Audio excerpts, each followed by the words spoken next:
ఈరోజు మనం తెలుసుకోబోయే కథ పేరు మళ్ళీ కనిపించిన ప్రేమ. పార్ట్ 1 పార్ట్ 2 ఆల్రెడీ మా ఛానల్లో పోస్ట్ చేశాను, మీరు కావాలంటే చూడొచ్చు. పార్ట్ 2లో అరుణ చనిపోయిన తర్వాత అర్జున్ ఆ రోజు తర్వాత నుంచి మాట్లాడడం మానేస్తాడు. తన గదిలో అరుణ ఫోటో పెట్టుకొని దాని ముందు కూర్చొని గంటలు ఉండిపోతాడు.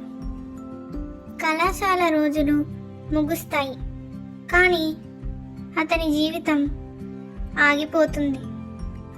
అరుణ వాళ్ళ స్నేహితులు చాలా ప్రయత్నిస్తారు. వాళ్ళు చెప్తారు, జీవితాన్ని మర్చిపో అర్జున్ అని చెప్తారు. కానీ అర్జున్ చెప్తాడు, ఆమె కళ్ళు మూసుకున్న రోజే నా ప్రపంచం మూసుకుంది అని చెప్తాడు. అతని తల్లిదండ్రులు చాలా ఆందోళన చెందుతారు. తన కళ్ళల్లో చిరునవ్వు ఇంక లేదు. ప్రతిరోజు రాత్రి ఒకే మాట చెబుతాడు, అరుణ, నువ్వు నాకు దగ్గరగానే ఉన్నావు కదా అని అంటుంటాడు.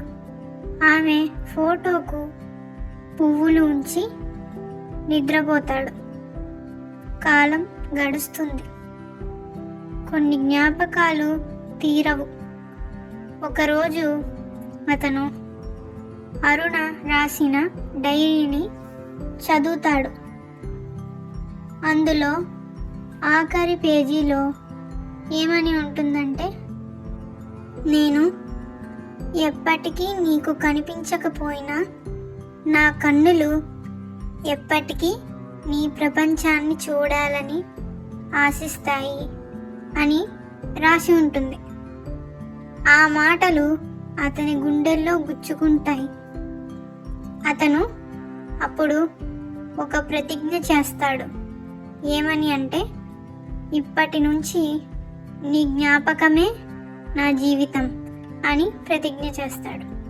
ఆ రోజు నుంచి అర్జున్ తనలోకి మునిగిపోతాడు. నవ్వుని మర్చిపోయిన ఒక మనిషిగా మారిపోతాడు. తరువాత 3 సంవత్సరాలు గడుస్తాయి. అర్జున్ ఇప్పుడు ఉద్యోగంలో చేరతాడు. బయటకి ప్రశాంతంగా కనిపించిన లోపల చాలా ఖాళీగా ఉంటాడు. స్నేహితులందరూ పెళ్ళిళ్ళు చేసుకుంటారు, జీవితంలో ముందుకి వెళ్తారు. కానీ అర్జున్ మాత్రం అరుణ జ్ఞాపకాలతోనే జీవిస్తూ ఉంటాడు. ప్రతి ఆదివారం ఆమె సమాధి వద్దకు వెళ్తాడు. అక్కడకు వెళ్ళి ఇలా అంటాడు, ఇప్పుడు నువ్వు ఉన్నావా? నేను నీ కన్నుల్లో చూడలేకపోతున్నాను అని అంటాడు.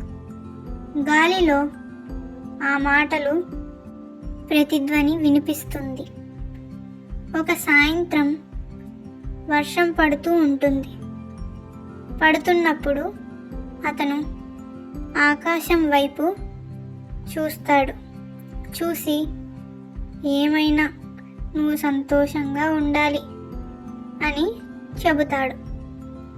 తరువాత రోజు ఒక కొత్త ప్రాజెక్ట్లో చేరుతాడు. అతని టీంలో కొత్తగా ఉన్న ఒక జూనియర్ రాధా అనే ఆమె చేరుతుంది. ఆమె చాలా ఉల్లాసంగా నవ్వుతూ ఉంటుంది. అర్జున్ మొదట దూరంగా ఉంటాడు. ఆమె కళ్ళను చూసినప్పుడల్లా అతనికి ఏదో పరిచయం ఉన్నట్టు అనిపిస్తుంది. అదే మొదటిసారి అరుణ జ్ఞాపకం కదలిక. అతను తల ఊపుతాడు.